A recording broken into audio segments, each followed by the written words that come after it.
Jedi Search. Chapter 29. The reunion was everything Han had imagined.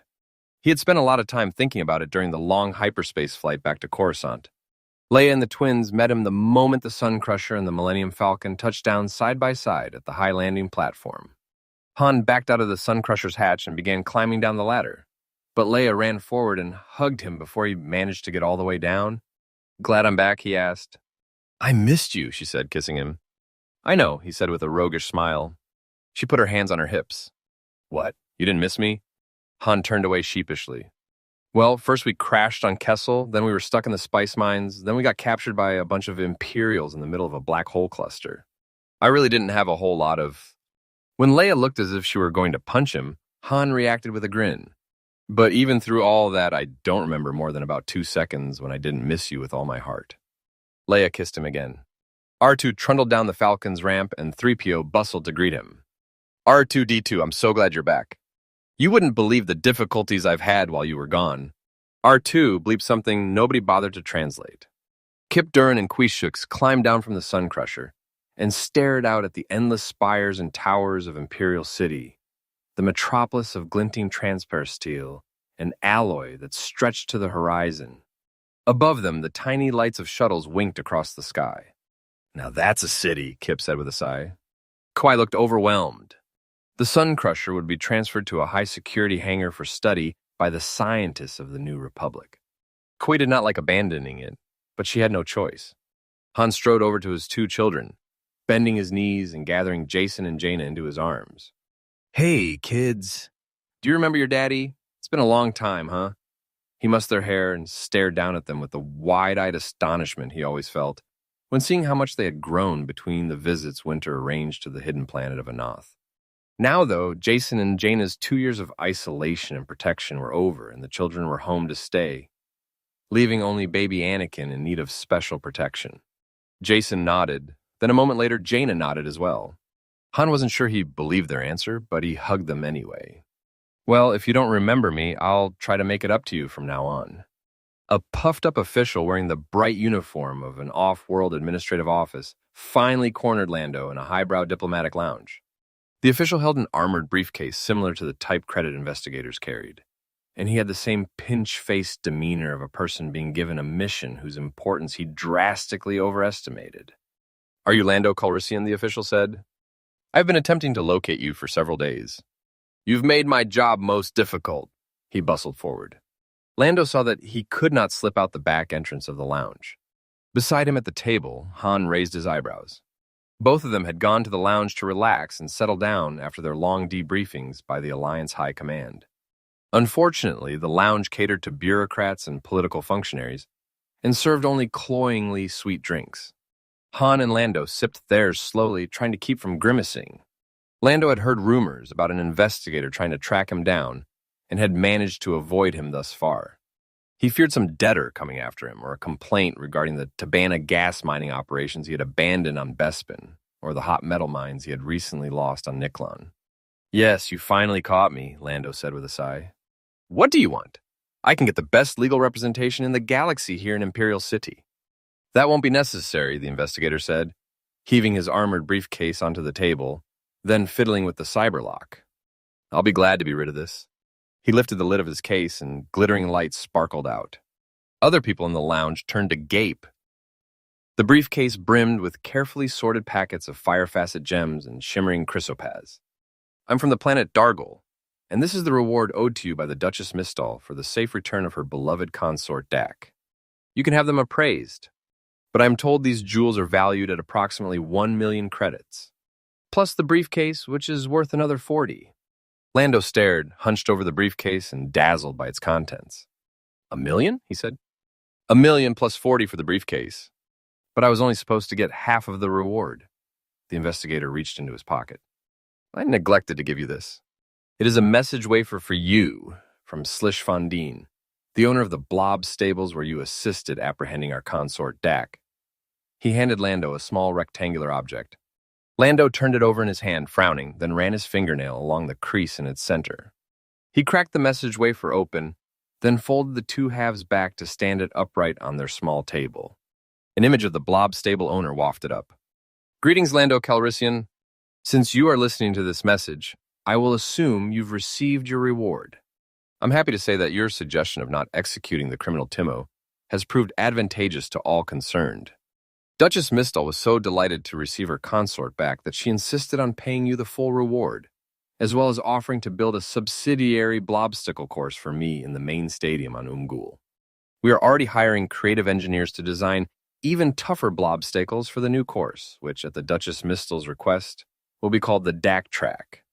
I'm forwarding these Fire Facet and Chrysopaz gems to you and hope you will spend the reward wisely. Why not come to Umgul and do some gambling? I'd be happy to be your host. As the message dissolved into wisps of light, Lando could do little more than stare open-mouthed at his fortune. Han laughed, then gestured for the short investigator to sit down. Join us for a drink. In fact, here, you can have mine. It's too sweet for me anyway. The investigator shook his head, the hard expression remaining on his face. No, thank you. I don't think I would enjoy that. I'd rather get back to my work. With that, the investigator left the lounge.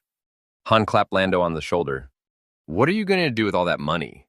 Still thinking of investing it in spice mining? Lando came back to reality with a streak of defensiveness. I hate to say this, but when Moruth Duel showed us around, I was rather impressed by the potential there. Spice has plenty of the good uses, too. Perfectly legitimate alternatives in psychological therapy, criminal investigation, communication with alien races, even artistic inspiration and entertainment. You knew that, Han, or you wouldn't have run Spice yourself in the old days. You've got a point, Lando. But Lando's imagination kept working on the problem. I don't see why the spice mines have to be run as some sort of slave lord operation. A lot of that could be automated. Even if there are more of those energy spiders running around, we could just use super cool droids down in the deeper tunnels. No big investment. I don't see what the problem is.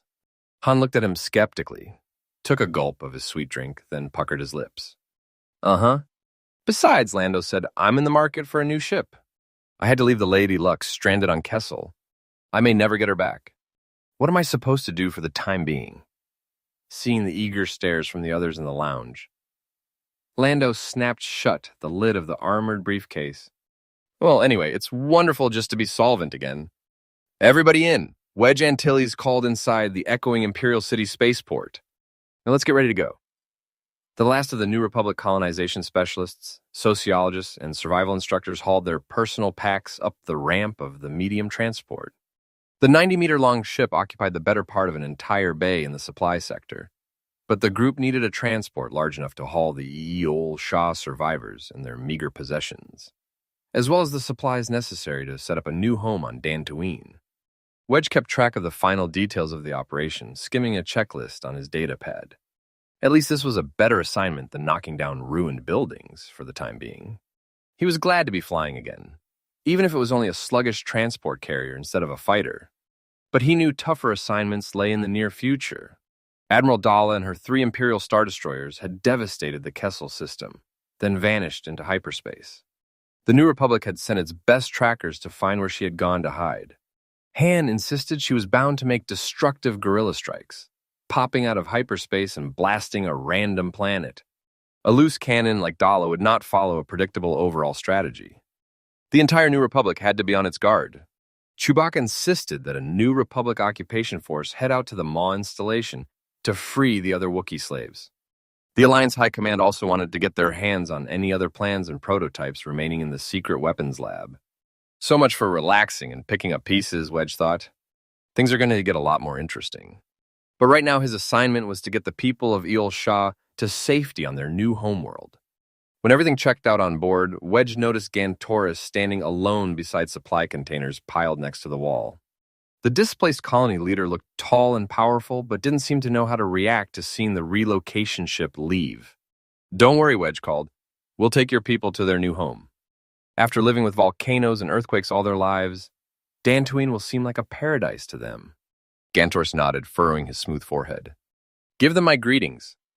Wedge waved to him. You just go and become the best of the new Jedi Knights. Luke looked deep into the eyes of Kip Duran, searching for the core of a Jedi. The younger man flinched, but continued to meet Luke's gaze. Are you nervous, Kip? Luke asked. A little. Should I be? Luke smiled as he remembered boasting to Yoda that he wasn't afraid of his impending Jedi training. "You will be," Yoda had said. "You will be." Han interrupted them, clapping his hand on Kip's shoulder. "You should have been there to watch him zipping through the dark spice tunnels. And he navigated us right through the maw with his eyes closed. This kid has a lot of potential, Luke." Luke nodded. "I was about to do that trick in the maw myself. I know how difficult it must have been. Does that mean you'll take me for your Jedi Academy?" Kip asked. "I want to know how to use this power I have. While I was sitting in a cell on the Star Destroyer, I vowed never to be helpless again." Luke withdrew the power pack and sheet crystal sensor paddles from the old Imperial scanner that had once been used to detect Jedi descendants. "Let's try the scanner first." Untangling the cords, Luke stretched out the sheet crystal paddles on either side of Kip. "This won't hurt or anything. It just maps the potential of your senses." He tripped the scan switch on the control pack, and a narrow line of coppery light traveled down Kip's body as a smaller image of the copper scan line reappeared in reverse motion in front of them, digitizing its analysis of Kip Durin. Kip's reproduction hung in the air, bathed with the pale blue corona Luke had found on the others with genuine Jedi potential. But the aura waxed and waned, knotting itself, turning darker, growing brighter, streaked with red, then becoming tangled. "What does that mean?" Kip said. "He's okay, isn't he?" Han seemed eager to have his protege accepted. Luke wondered at the anomalous mapping, disturbed because he didn't know how to interpret it. The shimmer could be a result of faulty scanning equipment since the instrument had been roughly treated and could no longer be calibrated. Or it could be that because of the strain and pressure on Kip for so many years, he hadn't quite sprung back to his full potential yet. "I see a lot of power there." "A lot," Luke said, and Kip sighed at the reassurance. "Let me try one other test." Luke stretched out his hands to touch the curly black hair on Kip's head.